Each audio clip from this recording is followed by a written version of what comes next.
Il arrive à tout le monde de se sentir fatigué, sans envie, sans énergie pour avancer. Tu sais ce que tu dois faire, tu as des objectifs, des rêves, des projets, mais tu n'arrives pas à passer à l'action. Tu attends la motivation, tu attends le bon moment, tu attends de te sentir prêt. Et plus tu attends, plus tu te sens bloqué.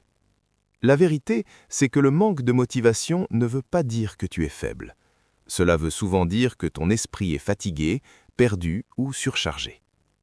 Beaucoup de personnes pensent que la motivation doit venir avant l'action. Elles croient qu'il faut se sentir inspiré pour commencer, qu'il faut avoir envie pour travailler ou qu'il faut être sûr de réussir pour essayer. Mais en réalité, c'est l'inverse. La motivation vient après l'action. Quand tu fais un petit pas, même sans envie, ton cerveau comprend que tu avances. Et quand tu avances, tu retrouves de l'énergie. Une des raisons les plus fréquentes du manque de motivation est la peur. Peur d'échouer, peur de se tromper, peur de ne pas être assez bon. Cette peur peut être invisible, mais elle bloque ton esprit.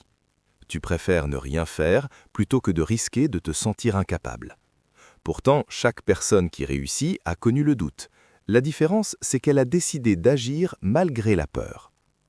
Le manque de motivation peut aussi venir d'objectifs trop grands. Quand ton but semble trop loin, ton cerveau se décourage. Il voit le travail à faire et pense que c'est impossible. C'est pour cela qu'il est important de commencer petit. Un petit effort chaque jour est plus puissant qu'un grand effort une fois par mois. Lire quelques pages, faire quelques minutes de sport, apprendre un peu chaque jour, ces petites actions construisent une grande force avec le temps. Ton énergie mentale dépend aussi de tes habitudes. Si tu dors mal, si tu passes trop de temps sur les écrans, si tu ne bouges pas, ton cerveau perd de la motivation. Le corps et l'esprit sont liés. Quand tu prends soin de ton corps, ton mental devient plus fort. Parfois, retrouver la motivation ne demande pas de réfléchir plus, mais de changer ton mode de vie. Il est aussi important d'arrêter de te comparer aux autres. Quand tu regardes seulement les réussites des autres, tu oublies leurs difficultés. Tu as l'impression d'être en retard et cela détruit ta motivation. Mais chacun avance à son rythme. Ce qui compte, ce n'est pas d'aller plus vite que les autres, c'est de ne pas arrêter.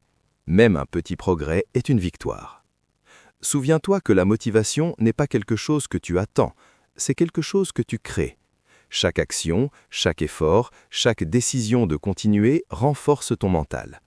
Plus tu avances, plus tu te sens capable. Et plus tu te sens capable, plus tu as envie d'avancer. Alors n'attends pas d'être motivé pour commencer. Commence et la motivation viendra. Fais un petit pas aujourd'hui, puis un autre demain. Avec le temps, tu verras que la discipline crée la confiance et que la confiance crée la motivation. Et à ce moment-là, tu comprendras que la force que tu cherchais était déjà en toi. Si cette vidéo vous a aidé ou inspiré, pensez à vous abonner à la chaîne et à laisser un like. Ça aide énormément la chaîne à grandir et ça me motive à faire encore plus de vidéos pour t'aider à avoir un mental plus fort et une vie plus calme.